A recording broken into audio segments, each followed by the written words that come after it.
Seorang ibu yang prihatin sekali kalau anak dia cakap nak bawakan bekal lebih untuk rakan sekelasnya, ibu dia sediakan bekalan lebih dan juga memberikan duit belanja juga dekat rakan sekelasnya. Jom kita bawakan.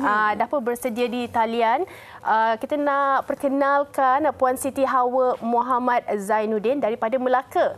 Puan Siti Hawa, Assalamualaikum. Assalamualaikum Puan. Waalaikumsalam. Itu dia Puan Siti Hawa. Sihat Puan? Alhamdulillah, sihat. Baik, Puan Siti dapat dengar kami dengan jelas di sini ya? Sangat-sangat jelas. Okey, baik Puan Siti, sebagai permulaannya, mungkin boleh saya bertanya bagi pihak saya dan juga penonton-penonton di luar sana.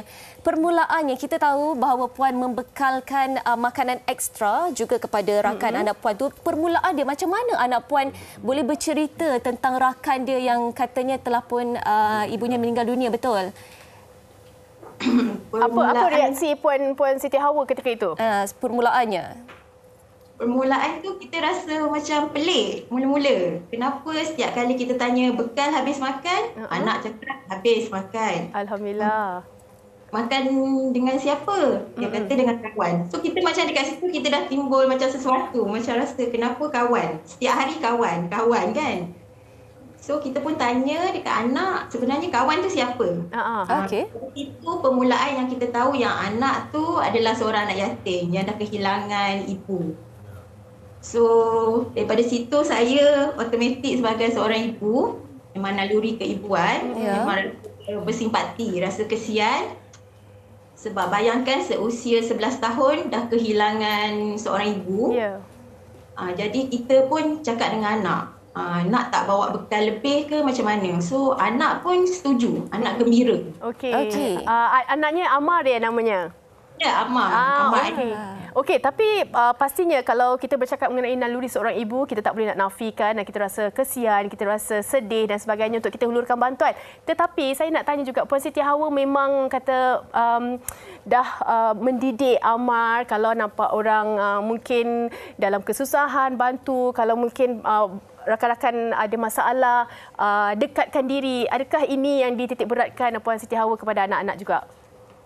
Kita sebenarnya nak kata secara betul-betul ajar tu tidaklah, tapi lebih kepada spontan. Kadang-kadang persekitaran kita, bila macam kita keluar makan, kita nampak orang yang tak mampu, kita akan cerita dekat situ. So mungkin kalau kita ada rezeki lebih, kita bersedekah.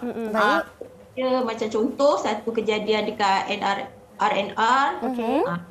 India yang macam kita tahu dia memang perlukan untuk duit untuk makan. So dekat situ kita didik anak kita. Kita tunjukkan contoh yang baik, kita bagi. Kita kata dia perlukan duit, dia nak makan, kesian dekat dia. So kita tunjuk contoh yang baik. So senang cerita, selalunya saya dengan suami akan tunjuk contoh tu bila berhadapan dengan keadaan. Faham. Ini antara kata orang, anak kita adalah cerminan kepada diri kita, betul. Puan Siti, saya difahamkan juga, Puan sendiri ada pengalaman dibesarkan dalam situasi begini, betul ke? Ya, betul. Mungkin boleh ceritakan sedikit. Seingat saya masa tu seusia lebih kurang anak saya jugalah. Tapi ayah saya dan arwah ibu saya ada menyantuni anak yatim, kenalan adik saya satu kelas yang kehilangan ayah. So macam mana saya buat kepada kawan anak saya, begitulah juga ayah saya dan arwah ibu saya buat. Okey. Ini sebenarnya orang kata benda tu dah memang dididik dan dilatih daripada kecil kan. Kadang-kadang Puan Siti Hawa, kita tak menolak juga dalam keadaan sekarang ini kan, ibu bapa yang kalau mungkin dia dah memberi pendedahan kepada anak-anak, kalau nampak orang macam ni sikit, jangan dekat, jauhkan diri, mungkin dari segi keselamatan. Tetapi bagaimana agaknya Puan Siti Hawa boleh berkongsi juga dengan penonton yang mana kita perlu mendekati orang yang susah, orang yang memerlukan. Kadang-kadang kita perlu ambil tahu juga berkenaan dengan situasi orang di sekeliling kita.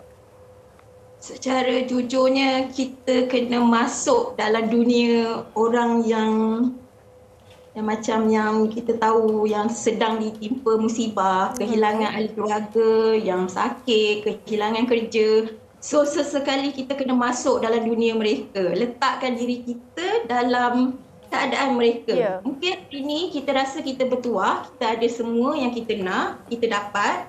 Mungkin satu hari nanti Tuhan uji kita, kita pula berada di tempat tu. Betul, Dengan betul.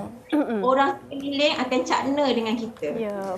Okey. Dan ini sememangnya boleh kita ambil sebagai teladan dan juga Sebagai contoh. teladan, betul. Puan Siti Hawa, apa bekalan yang yang pernah dibawa oleh Amar tu yang rakannya cakap sedapnya mak awak masak? Apa agaknya menunya? Yang setakat ni yang kisah yang bekal tu lah, yang sambal udang tu yang kita agak sebab tu bila anak cakap dengan kawan dia kata hari ni mami bagi bekal. Bila anak tu buka bekal tu, first dia punya respon dia kata besarnya udang. Alah, comelnya. Kalau saya pun nak jadi rakan segelas Amar juga. Boleh ke? Kami pun nak bekal juga. Baik. Okey, baik Puan Siti Hawa, kami sebenarnya kami berdua pun juga seorang ibu. Kami bagi pihak ibu-ibu di luar sana nak ucapkan terima kasih banyak-banyak atas keprihatinan dan juga sikap ambil tahu Puan terhadap bukan saja keliling Puan tapi juga keliling anak-anak Puan. Terima kasih banyak Puan. Terima kasih Puan Siti Hawa. Semoga Okey, murah salam dekat rezeki Amar. semua. Boleh. Terima kasih.